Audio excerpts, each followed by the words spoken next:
This is Adventist News Update, a service of the South Bahamas Conference of Seventh-day Adventists. I'm Andrea Musgrove.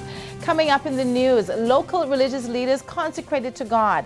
ASI shows love for their neighbors. Visiting Adventist missionaries plan aid for the Bahamas, and ADRA assists Fijians after Cyclone Evan. These stories and more on this week's Adventist News Update.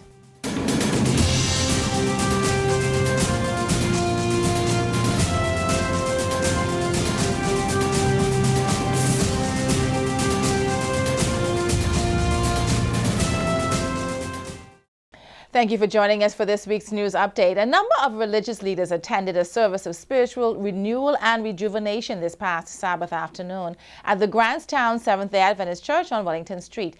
28 pastors from the 48 churches in the South Bahamas Conference, along with their elders, were led into a period of rededication to service. The conference president, Pastor Paul Scavala, said the conclave was pivotal to the ministerial leadership of the Adventist Church if we are to realize the gospel mission in 2013. He continued that the road to the future is unknown, but with God all will be secure. The pastors were directed to the prophet Joel and his directives to cry aloud and weep between the porch and the altar.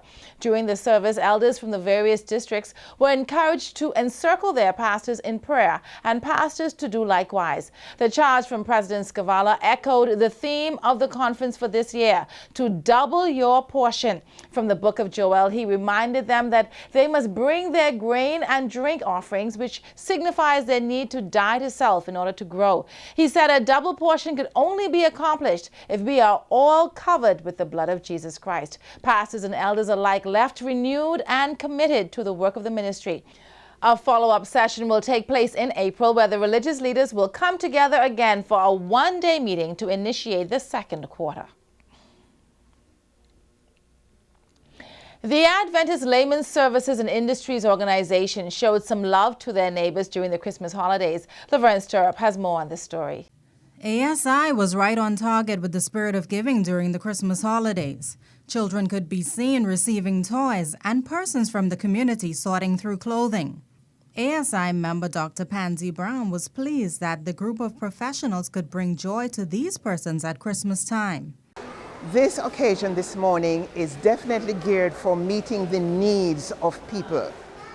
This morning we have thousands of pieces of garments here, shoes, body items, and it is just simply amazing to see the vast community who has come in to have their needs met. You should see the smiles on faces. And little did we know that so many persons right within our immediate church reach and community reach had these deep needs. President of the Adventist Layman Services and Industries, Dave Williams, thanked the contributors and assistants for a successful event. We're using this opportunity to give back into the community. I want to thank those persons who participated with their clothes, their shoes, their food, their toiletries, as we seek to give back to others. If you want to be a part of ASI, see the conference website at www.southbahamasconference.org. And the first official ASI meeting for the year will be held on January 19th at 3 p.m. at the McKinney-Scavala Leadership Institute on Wolf Road. I'm Laverne Stirrup reporting for Adventist Television.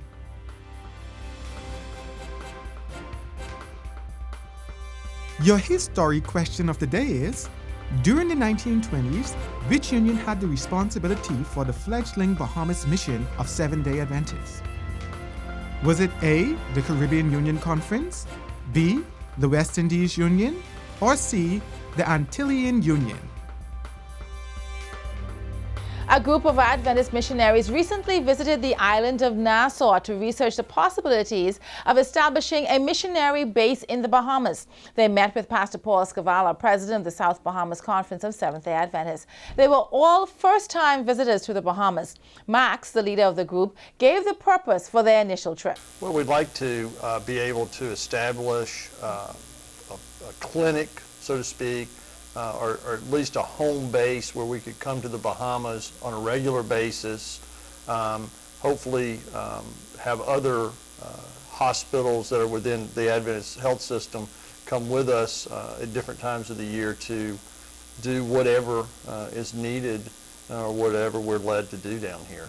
Among the team was the senior nursing officer of Gordon Hospital, which is a part of Adventist Health Systems in Georgia, and she further shared their vision. My role in this trip is to help Max look medically at what we can do operationally with Steve's help, what kind of footprint we could create here in the Bahamas so that we can serve a community, do the work that we do in our own community in another land as well. Steve, the doctor among them, has been a part of several missionary trips to other countries, and he told of other services the team intends to offer persons in the Bahamas. There'll be a cross-section of skill sets that come with us.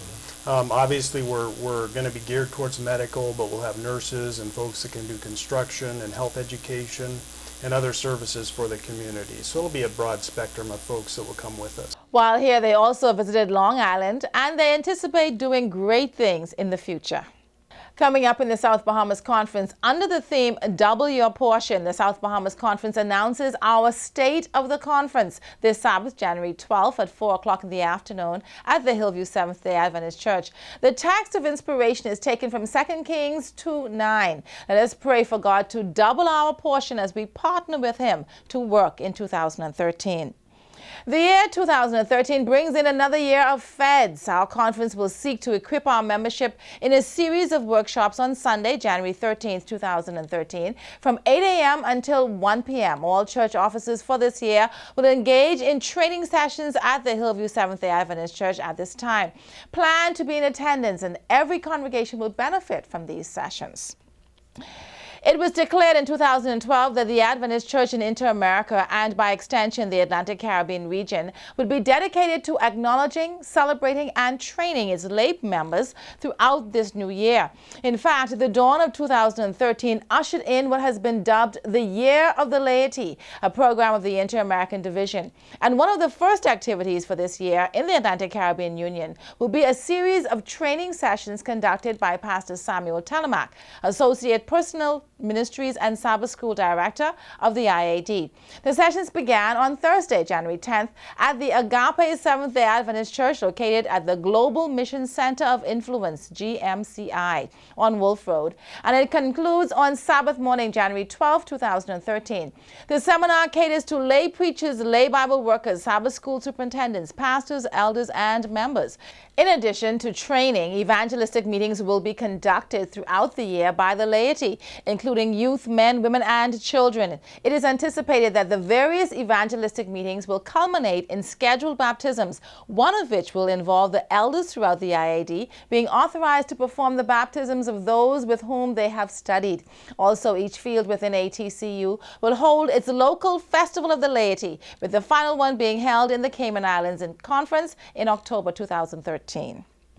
In keeping with Bahamas Academy Centennial Year celebrations, the official opening of the elementary and secondary libraries will be held on Thursday, January 17th at 9 a.m. The libraries will be named in honor of two pioneers of Seventh-day Adventist Christian education.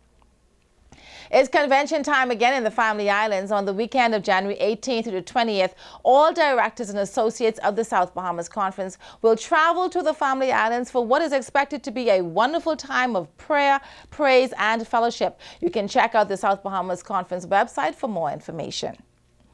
The Ministerial Department of the General Conference and Hope Channel have joined forces in producing a live program called Renew Your Life, 10 Days of Prayer.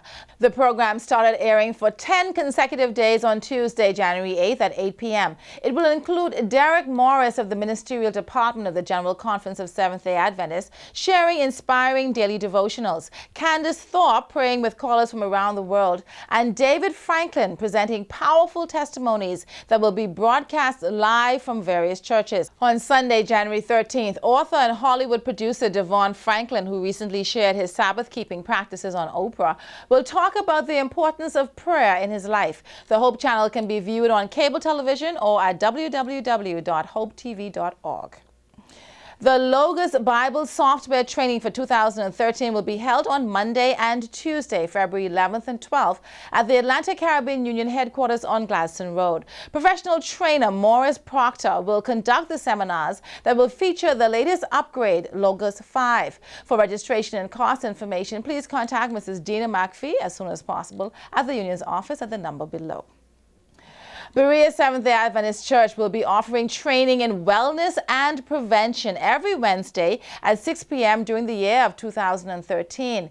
Each quarter, a new module will be offered. Some topics to be covered are the plan of salvation, basic anatomy and physiology, herbology, and massage and hydrotherapy. You don't want to miss it. This training will enhance your spiritual, physical, and emotional health for now and to eternity. Certificates will be issued after each module. Classes will start January 9th, and all are welcomed. For further details, contact Nathan Lacroix at nathan@gmail.com.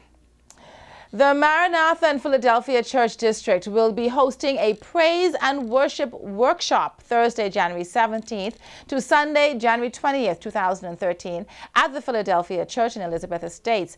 Theo Milford, Minister of Music for the Metropolitan Seventh-day Adventist Church in Washington, D.C., will be the presenter. If you would like to be a part of this experience, you may contact Annette Dorset at 324-5654. We go now to Adventist World News from the Reckoning Focus Christian magazine. Christian aid agencies are swinging into action as Fijians clean up after the biggest cyclone to hit the island nation in 20 years. Kent Kingston reports. 3,500 Fijians spent the night in evacuation centres and other safe havens as the Category 4 cyclone lashed the islands. According to the ABC, there's been extensive flooding, damaged houses and electricity failures, but Fijians are thankful that no deaths have been reported. Samoa is still reeling from its encounter with Cyclone Evan. 4 people are dead and 10 still missing. Locals say nearly every home has been damaged. The Adventist Development and Relief Agency is working in both places, providing clean water, food, blankets and clothing. During the 1920s, which union had the responsibility for the fledgling Bahamas mission of Seventh-day Adventists? The correct answer is C, the Antillean Union, which had its headquarters in Havana, Cuba at the time.